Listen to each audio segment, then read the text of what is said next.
Questão 7. Uma equipe participante de um desafio em robótica desenvolveu o programa para Arduino abaixo para acender um LED toda vez que um sensor de ultrassom medir um objeto a uma distância menor que 20 centímetros. Aqui a gente tem o código, inicia o monitor serial, declara o pino 13 como saída. Aqui a gente tem o loop, o código que vai se repetir, declaração de 3 variáveis, duração, polegadas e centímetros.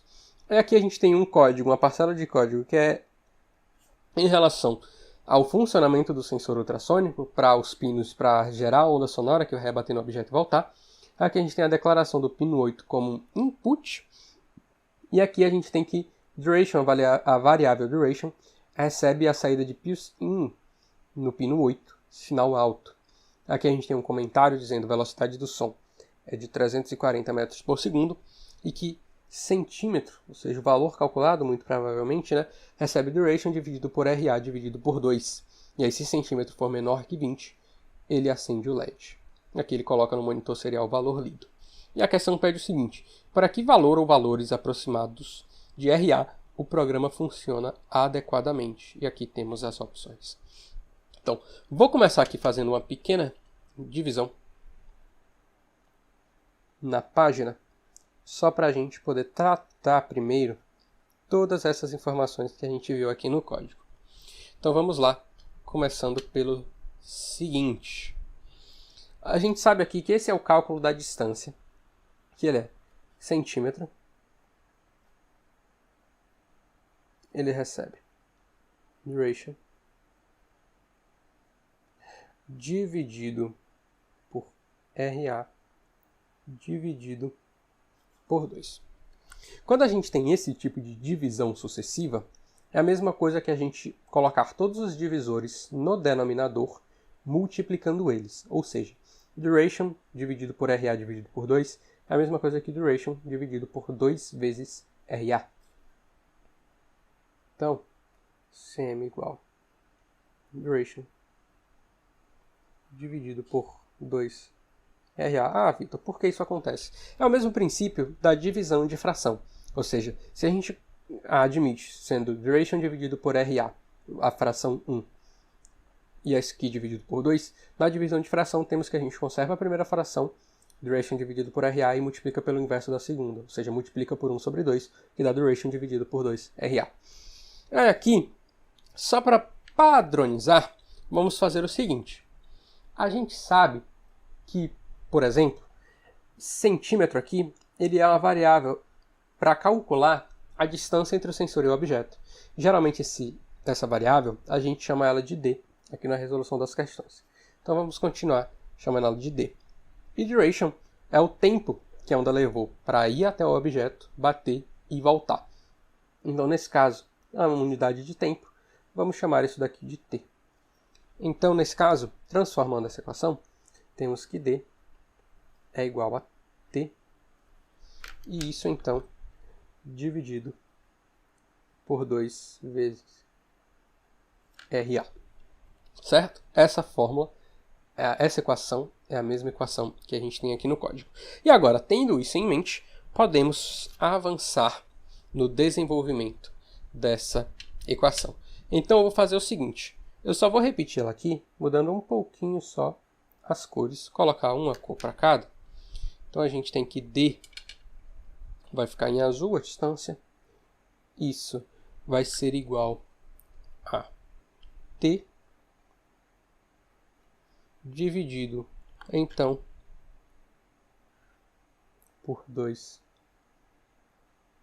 RA. Agora percebam que aqui a gente tem distância, tem tempo, tem um 2 aqui. Caso vocês tenham visto na questão 3, mas caso não, vou dar uma recapitulada aqui. Quando a gente está tratando de sensores ultrassônicos, a gente sempre tem... Deixa eu ver onde é que eu posso desenhar isso aqui. Vou desenhar aqui dentro dessa questão. Então vamos lá. É como se aqui a gente tivesse a bolinha do sensor ultrassônico e ele emitindo esse sinal. Aqui a gente vai ter um determinado objeto.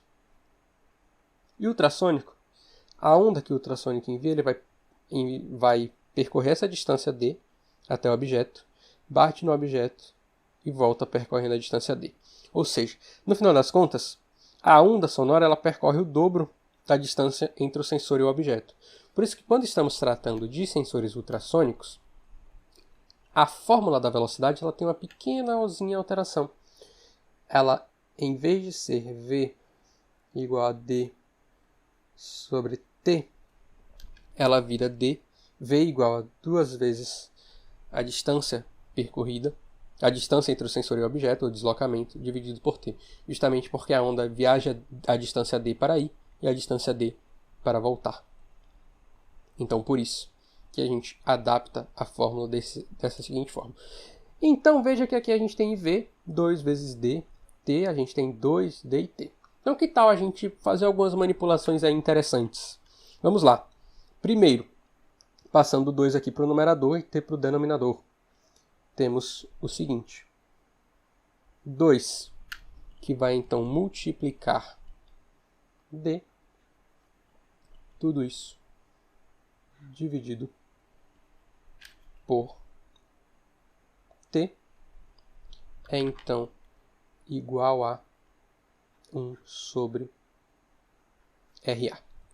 2 vezes d dividido por t, que é o que a gente tem aqui em velocidade. Exatamente. É o que a gente tem em velocidade. E aí, nesse caso, você pode estar pensando, pô, aqui ele já deu velocidade do som sendo 340 metros por segundo, então a gente substitui aqui, isola RA e acha esse valor. Você está metade correto. Por quê? Aqui a velocidade é dada em metros por segundo. E o cálculo da distância é em centímetros. E duration, que é essa nossa variável, conforme aqui a gente observa que a gente tem o funcionamento do sensor ultrassônico operando em microsegundos, duration ele também vai receber um sinal de tempo, um valor de tempo, em microsegundos. Então aqui, o código em si ele não opera com uma velocidade em metros por segundo, e sim em centímetros por microsegundo. Então a gente vai precisar fazer uma pequena conversãozinha de valores. Então nesse caso, vou mostrar aqui para vocês como é que seria, aqui um pouquinho embaixo. Temos então 340 metros por segundo. Multiplicando então. Convertendo então primeiro de metro para centímetro, a gente sabe que 1 metro equivale a 100 centímetros. E que, agora na parte do segundo, 1 segundo equivale a 10 a 6 microsegundos. Microseconds, microsegundo. Nesse caso, então, para a gente fazer essa conversão, simplificando aqui, a gente pode eliminar esses dois zeros. Esse 6 aqui, ele vira 4. Que no final das contas, então, de 340 metros por segundo equivale a 340 vezes. Aqui está 10 a quarta no denominador, então quando ele passa para o numerador é 10 a menos 4.